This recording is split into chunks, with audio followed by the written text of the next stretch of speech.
Students, நம்ம computer sir Arulmurugan sir பேசுகிறேன். Next பார்த்தீங்கன்னா நம்ம வந்து சாப்டர் 6ல் வந்து என்ன டாபிக் பார்த்தீங்கன்னா நம்ம வந்து அட்டவணையில் வேலை செய்தல். எப்படி நம்ம வந்து அட்டவணையில் வேலை செய்யணும் அப்படின்னு பார்த்தீங்கன்னா, எப்படி வந்து ஒரு அட்டவணைனா டேபிள். அட்டவணை எப்படி உருவாக்குறது, ஒரு அட்டவணையை உருவாக்குவது எப்படி வந்து ஒரு அட்டவணையை உருவாக்கணும் அப்படின்னு பார்த்தோம்னா, ஒரு அட்டவணைனா என்னது? அட்டவணை என்பது குறிப்பிட்ட எண்ணிக்கையிலான வரிசை மற்றும் நெடுவரிசை கொண்ட கட்டங்களின் தொகுப்பு.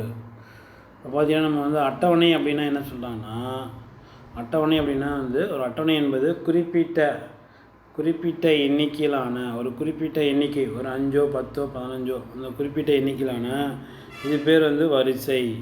இது பேரும் வரிசை மற்றும் நெடுவரிசை. இது பேர் நெடுவரிசை கொண்ட கட்டங்களின் தொகுப்பு தான் நம்ம வந்து இது பேர் தான் நம்ம என்ன சொல்கிறோம்னா அட்டவணை அப்படின்னு சொல்கிறோம். இதுதான் வந்து இங்கிலீஷில் டேபிள் அப்படின்னு சொல்கிறோம். ஒரு அட்டவணையை உருவாக்குவது. அட்டவணை என்றால் என்ன அப்படின்னா, அட்டவணை என்பது குறிப்பிட்ட எண்ணிக்கையில்னால் ஒரு 5 அல்லது 10 அந்த எண்ணிக்கையில் வரிசை மற்றும் நெடுவரிசை, ஒரு 5 வரிசை மற்றும் நெடுவரிசை கொண்ட கட்டங்களின் தொகுப்பு தான் வந்து ஒரு அட்டவணை. அட்டவணை செயலியை கொண்டு தரவுகள் ஒருங்கிணைக்கப்படுவது போல சிறந்த முறையில் வடிவமைக்கப்பட்ட அட்டவணை செயல்படும். நன்கு வடிவமைக்கப்பட்ட அட்டவணையின் மூலம் பயனர் பொருளடக்கத்தை எளிதாக புரிந்து கொள்ள உதவுகிறது. அட்டவணை எதுக்காக யூஸ் பண்ணுறாங்கன்னு பார்த்தீங்கன்னா, நம்ம வந்து அட்டவணை மூலம் பயனர் பொருளடக்கத்தை எளிதாக புரிந்து கொள்ள உதவுகிறது. பார்த்தீங்கன்னா நம்ம வந்து பயனர் வந்து ஈஸியாக புரிந்து கொள்வதற்கு தான் நம்ம வந்து ஒரு அட்டவணையை வந்து உருவாக்குறோம். நம்ம அட்டவணை பார்த்து நம்ம ஈஸியாக என்ன பண்ணலாம், அதில் இருக்கக்கூடிய பொருளடக்கத்தை வந்து ஈஸியாக நம்ம வந்து அண்டர்ஸ்டாண்ட் பண்ணிக்கலாம், புரிந்து கொள்ள முடியும். நம்ம வந்து அட்டவணை செயலி இருக்கு இல்லையா, அது அட்டவணை செயலி கொண்டு பார்த்திங்கன்னா வந்து தரவுகள் எப்படி இருக்குன்னா, அதான் அந்த அட்டவணைகள் போல் ஒருங்கிணைக்கப்படுகிறது. அதேமாரி வந்து அந்த அட்டவணை வந்து செயல்படும் அப்படின்னு சொல்கிறாங்க. நன்கு வடிவமைக்கப்பட்ட அட்டவணை, ஒரு நல்ல வடிவமைக்கப்பட்ட ஒரு அட்டவணையை வச்சு நம்ம வந்து ஈஸியாக எளிதில் புரிந்து கொள்ள முடியும் அதில் இருக்கக்கூடிய பொருளடக்கத்தை. அதுக்கு தான் வந்து அட்டவணையை வந்து உருவாக்குறோம். அட்டவணையை செருகுவதற்கான பல்வேறு நுட்பங்கள். எப்படி வந்து ஒரு அட்டவணையை செருகுவதற்கான பல்வேறு நுட்பங்கள் என்னென்ன நுட்பங்கள் இருக்குது? அட்டவணையை செருகுவதற்கான பல்வேறு நுட்பங்கள் என்ன அப்படின்னு பார்த்தீங்கன்னா, ஒரு புதிய அட்டவணையை புதுசாக ஒரு அட்டவணையை சேர்க்கணும் அப்படின்னா, செருகும் புள்ளியை தேவையான இடத்தில் வைத்து, செருகும் புள்ளி என்ன பண்ணணும், நமக்கு எங்கே வேணுமோ அங்கே அட்டவணை எங்கே வேணுமோ அந்த இடத்துல வச்சுக்கணும். கீழே கொடுக்கப்பட்டுள்ள ஏதேனும் ஒரு முறையை பயன்படுத்தி இன்சர்ட் டேபிள் உரையாடல் பெட்டி திறக்கவும்.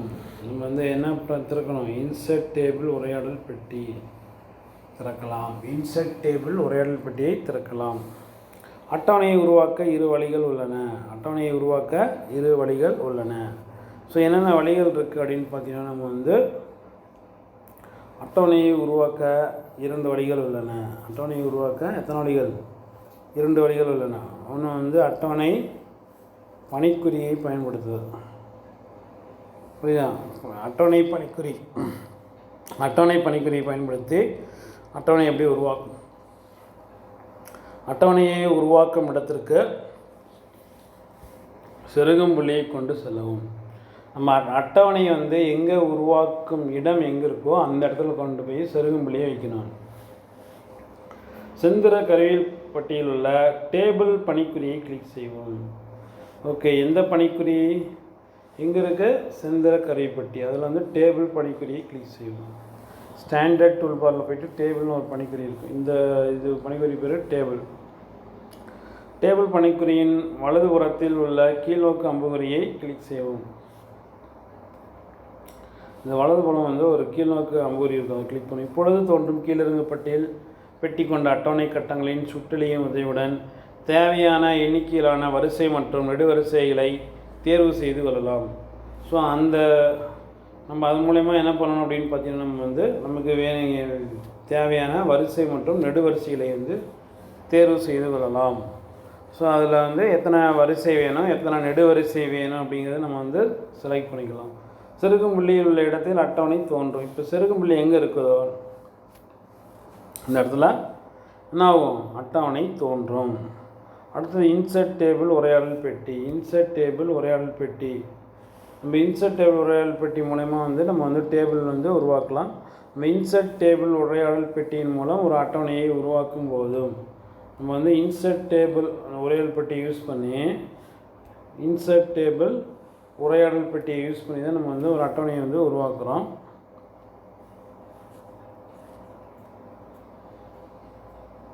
உருவாக்கும்போது அந்த அட்டவணையின் அமைப்பையும் பண்புகளையும் மாற்றியமைக்க இயலும்.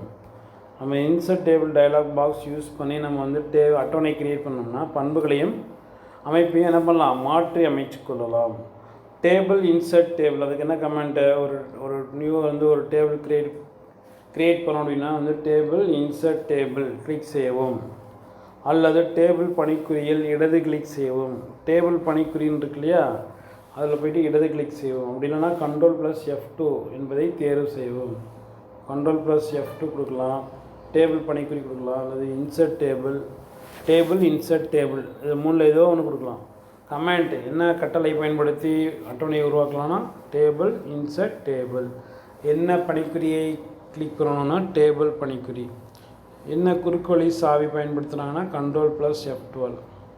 ஸோ இன்சர்ட் டேபிள் உரையாடல் பெட்டி தோன்றும். இப்போ வந்து என்ன டேபிள் இன்சர்ட் டேபிள் உரையாடல் பெட்டி தோன்றும். அந்த உரையாடல் பெட்டியில் தேவையான வரிசைகள் மற்றும் நெடுவரிசைகள் எண்ணிக்கை கொடுக்க வேண்டும். அதில் எத்தனை வரிசை வேணும், எத்தனை நெடுவரிசை வேணும் அப்படிங்கிறது நம்ம வந்து கொடுத்துக்கணும். நேம் உரைப்பெட்டியில் அட்டவணைக்கான பெயரை தர வேண்டும். நேம்னு இருக்கு இல்லையா, அதில் வந்து அட்டவணையுடைய பெயரை தர வேண்டும். அட்டவணையின் முதல் வரிசை தலைப்பாக எடுத்துக்கொள்ள ஹெட்டிங் விருப்பத்தை தேர்வு செய்யவும். அதில் பார்த்தீங்கன்னா ஹெட்டிங் ஒன்று இருக்குது, அதை கொடுத்தோன்னா முதல் வரிசை வந்து ஹெட்டிங்காக எடுத்துக்கும்.